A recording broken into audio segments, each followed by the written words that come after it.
The only solution is get as much debt as possible, devalue the government debt, and save people with a universal basic income as we transition to this AI world. In the end, you issue them a stable coin that builds the foundation for universal basic income that's integrated into Elon's social credit score, that's integrated into Palantir's artificial intelligence technology. There is no doubt in my mind that is the future of fiat currency, and that is the transition that they are managing right now. Tools of colonialism and war that they used everywhere else, they're bringing them home. When people use their freedom of speech on social networks, they're building their social credit score. You can look at Elon Musk when he acquired X, the financial industrial complex, lent him the money, and they're engineering hate campaigns. It's the Jews, it's the Muslims, it's the radical left, and that civil unrest will be weaponized. So I left the country, I prepared my exit, I'm prepared for this. You want to be building your Bitcoin exit.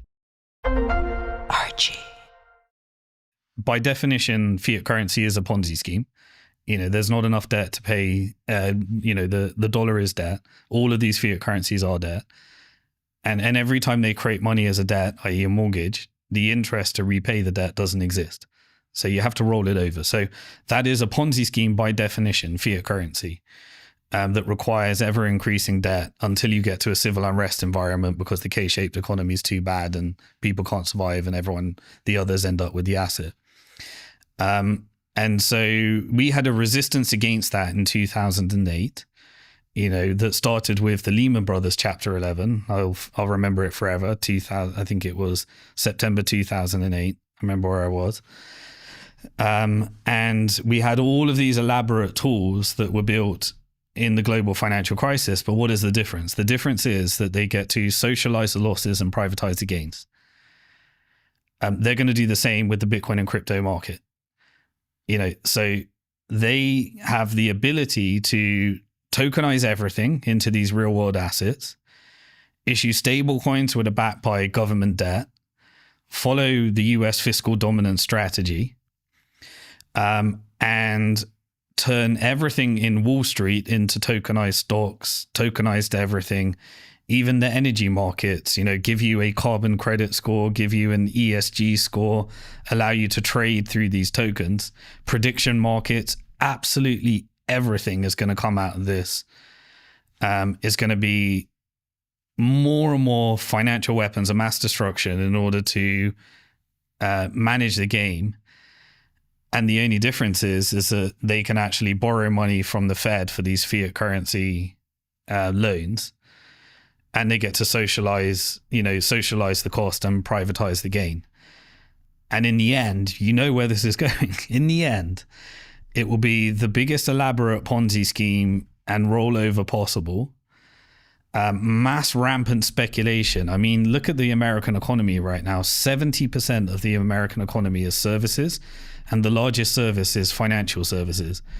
And so it is a ultra financialized economy that is just essentially loving this tokenization wave and this stablecoin wave and everything you can do and all the commissions that you can earn from it.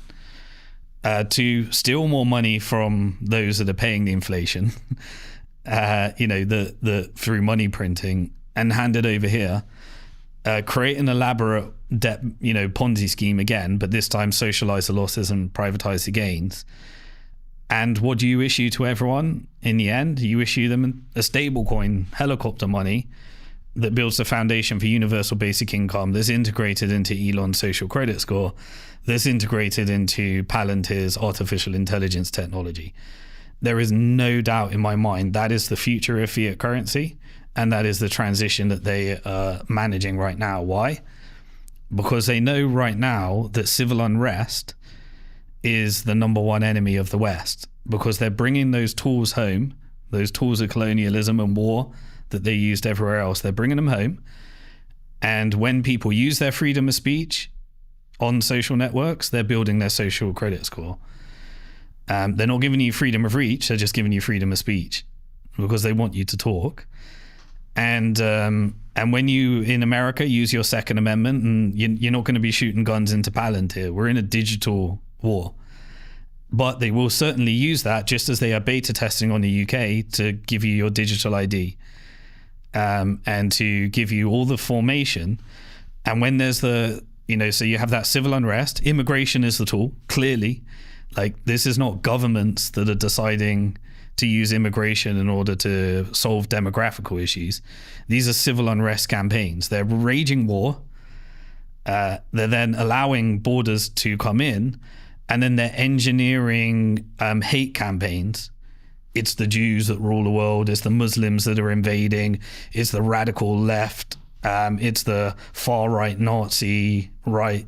They're engineering all of that in order to get as much hate as possible. That's clearly where we are right now, and that civil unrest will be weaponized in order to issue this universal basic income or whatever the end solution will be. It does feel to me like there is an agenda to amplify social issues, to generate and exaggerate social unrest in order to distract from the problems of the system. Yeah, if you look at, you can look at, Elon Musk when he acquired X. So he acquired it by borrowing against his Tesla shares. And the same propagators of this, the financial industrial complex, lent him the money in order to be able to buy X. That means it comes with terms and conditions. And those terms and conditions are that you need to follow the agenda of the proof of weapons network, and you need to build the tools for the technical industrial complex. And that is what X is. And we're all using it, of course, because we want to get our message out, and we've had freedom of speech for the first time. But I'm fully aware that I'm building my social credit score here, and I'm fully aware that it's going to be weaponized. And so I'm utilizing that for as long as possible. But you want to be building your Bitcoin exit. This is your self-custody side. This is where Bitcoin comes in, because there is no stopping this train. I think, Lynn Alden always says that for the fiscal dominant strategy and the debt-based Ponzi scheme and fiat currency. That's true for the artificial intelligence story as well. There's absolutely no stopping this train. And it is the only solution is get as much debt as possible, devalue the government debt, and save people with a universal basic income as we transition to this AI world. And everybody's got a few years to make that shift. And I don't want to be, sometimes people, when I describe this, I talk about doomer, they call me a doomer. I'm not a doomer. I don't want to paint the world as worse than it is or better than it is. I want to tell you how I see the world as it is, so that you can prepare. Because you got to see the world as it is before it is. And you right now, if you need more, there's simple strategies. Just own more Bitcoin every month, and hold it in self-custody. Like, that's something everyone has to do. Everybody has to do it.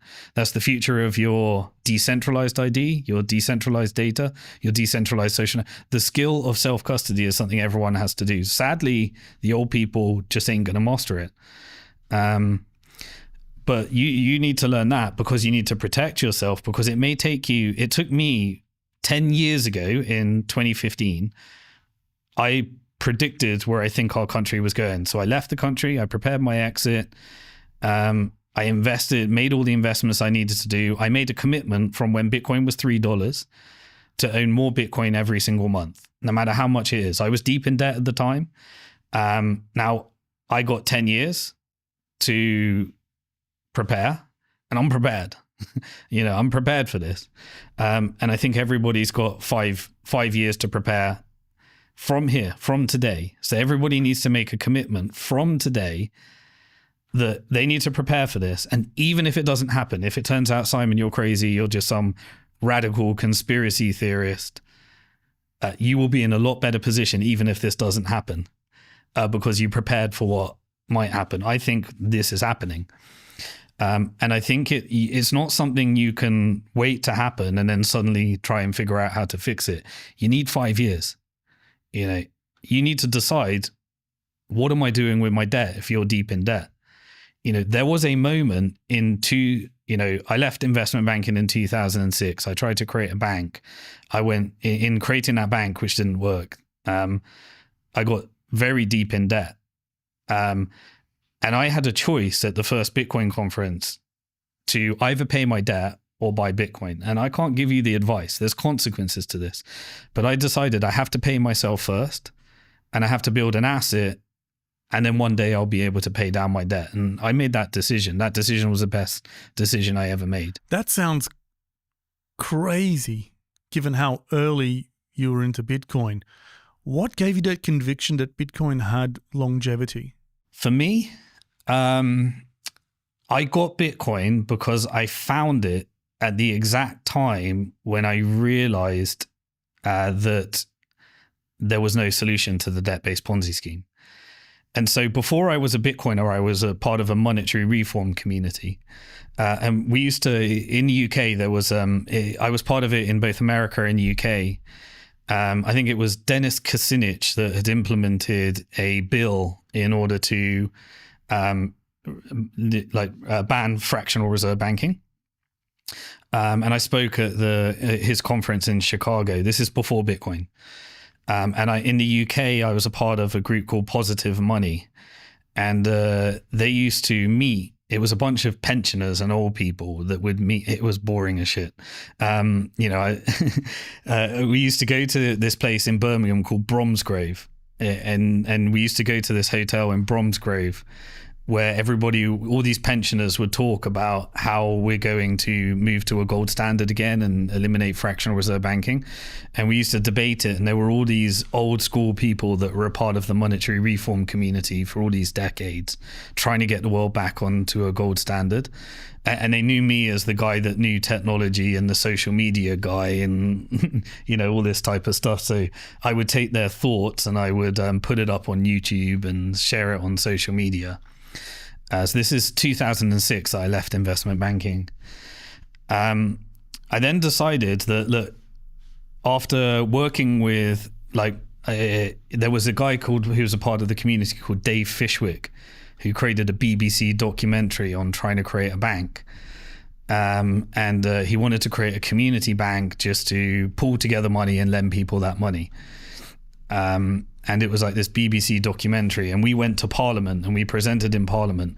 And I also was invited to Sir John Vickers, was the person that was doing the investigation into the financial crisis and the reforms that needed to happen in order to make banking I forget what it's called, the bank stability thing that was happening. Forget what it's called now. But I was in these communities trying to persuade banks of the monetary reforms, i.e., I've got a good idea. Why don't we just have a way, way less profitable business where there's full reserves and fractional reserve is a problem? Obviously, they've captured the system. They're not receptive to that. So then I would go to government and try. And then I realized that the politicians, I met a guy called MP Steve Baker, was the only one that actually understood money and was part of the monetary reform community in the UK. Of the 650 members of parliament that had zero clue. They thought it was a conspiracy theory if you said banks, when they issue a loan, they create credit. They thought that, no, banks don't create money, that's a conspiracy. And these were the people that were in charge of getting us out of the financial crisis, So I was involved in those communities and I said, look, why don't I just create a fractional reserve bank? I had a bunch of savings from my career investment banking. I left and just did about a couple of years, really geeked out on understanding how banks work, read all the Bank of England papers, read the entire history. I was writing my book at the time on how to transition, essentially what would later be known as a central bank digital currency, how to take the digital balances of banks, impact the share price to transition to full reserve. And I said, right, why don't we just create a full reserve bank? And so I created a company called Bank to the Future. It was incorporated in the UK. We started in 2009, just after the financial crisis, and we applied to the Bank of England for a banking license. They told us a few things. The first thing they told us is, firstly, you have to put 60 million as a deposit to continue this application. I didn't have 60 million and I didn't know how to raise it. And so that was the first condition. The second condition was, right, you want to do full reserves. Okay, you can do full reserves, but you have to build on top of a clearing bank. And there's only 4 clearing banks, and the only one that would allow us to use their technology was Barclays. And so they said, you have to build your bank on top of Barclays. And I go, but that means that my full reserves will be their fractional reserves. And so they said, yes, and that's how it works. You have to build on top of a fractional reserve bank because we're not going to give you clearing, and you need to put 60 million deposit to continue the application. And you have to adhere to all of this surveillance so that people can't move their money, and you have to have this elaborate anti-money laundering program and Bank Secrecy Act and all the things that had come through. So we went to them and said, we want a bank where people can own their money, people can spend their money, and we want it where they are full reserves. So there's no risk in it. Essentially a stable coin as we know it today, but trying to do that on the banking rails at the Bank of England. So we lost all our money investing in that business. And we couldn't raise the deposit. So we gave up. And that was the moment that I got a direct message on Facebook Messenger from a guy called Johnny Bitcoin. And Johnny Bitcoin said to me, hey, Simon, you know that monetary reform meeting, the positive money meeting and stuff? Hey, I've decided to sell my house, and I've moved into a squat in Old Street, London. And I've put all my money into Bitcoin. This is this is very early pre-$10 Bitcoin. And he was in that squat was a person that was working on core development. His name was Amir Taki. And Amir Taki he became the spokesperson, the very first spokesperson on national TV for Bitcoin. And this guy is radical. Like this, this guy is the worst person you could put on the face of Bitcoin, because he would say things like, Bitcoin's great. You can launder money. And, the government can't do nothing about it. And you know what I can buy with my Bitcoin? I can buy drugs. And he was in this crack den. And obviously the BBC loved it because it was that early perception of what they wanted to portray Bitcoin as. And so he was like the face of Bitcoin in the early days. And you can go back and see Amir Taki and these, he was drugged out giving these interviews in a squat. Well, you can just imagine how popular he'd be for media to get an interview with him, because he'd just repeat those things that were so sensational. Absolutely. And so Johnny Bitcoin had moved into this squat, had put all his money, sold his house. The price of Bitcoin over that year did incredibly well. He started investing in various different startups and stuff. But he introduced me to Amir Taki, and then Amir Taki said, would you like to come and speak at that Bitcoin conference in Prague? And myself, I went there and I gave a presentation, still up on YouTube on my channel. And Max Kaiser was there. And this is when Bitcoin crashed from $30 to $3 at the time. And there were these radical people. And so the moment I sat down, and I was writing the book as well at the time, to hear the Bitcoin message, I had been through understanding that you couldn't solve the problem that Bitcoin solved in the traditional rails.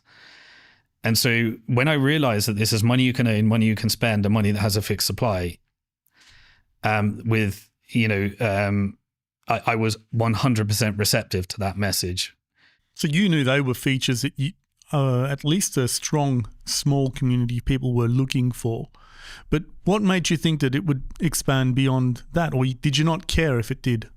No, I didn't care. So we were the early Bitcoin community. We were a bunch of cypherpunks and activists that, no one really came from money. No one was in it for the money. We were there to create a way of transacting outside the bank and try and help Julian Assange keep WikiLeaks alive. And the early Bitcoin podcasts were like, I remember, was it one of the early interviews I did, it was called Bitcoin Not Bombs. So I was part of the, this whole proof of weapons network. It was my routes before Bitcoin, because I was part of all believing that the banking system funds wars and understanding the history of central banking and how it was created as a scheme to fund wars. And so the early podcasts were that type of community. We were Bitcoin Not Bombs. We were cypherpunks. We were us versus the banks. No one was there to make money. Like we never imagined that this would be a scheme, or well, we never imagined that we'd become rich out of this. We just wanted to create freedom.